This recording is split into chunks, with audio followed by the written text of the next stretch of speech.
निवडणुकाचं सावट आहे। मी त्यांना भावपूर्ण आदरांजली अर्पण करतो, श्रद्धांजली अर्पण करतो।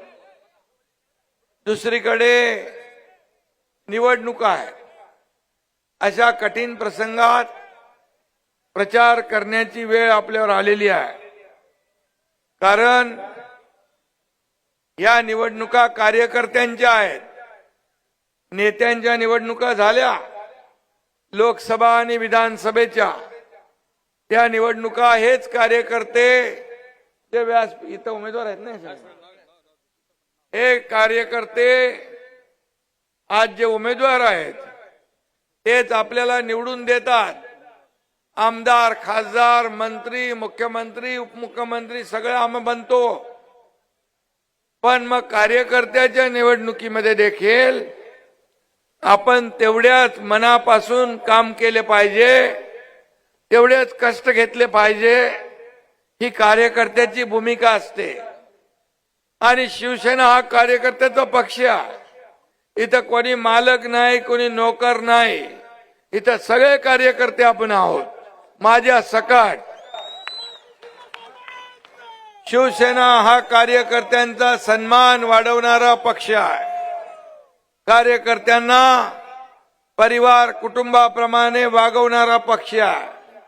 आणि म्हणून मी मुद्दाम माझ्या कार्यकर्त्यांच्या निवडणुकीमध्ये त्यांना पाठबळ द्यायला आलोय।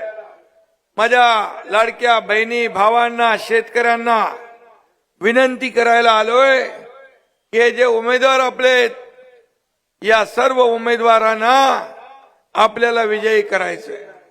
आणि म्हणून या भागामध्ये ज्या समस्या आहेत, जे प्रश्न आहेत, ते सोडवण्याचं वचन द्यायला मी आलेलो आहे। आणि मी एकदा शब्द दिल्यानंतर तुम्हाला माहित आहे, एकनाथ शिंदे शब्दाचा पक्का आहे। शब्द दिला की शब्द।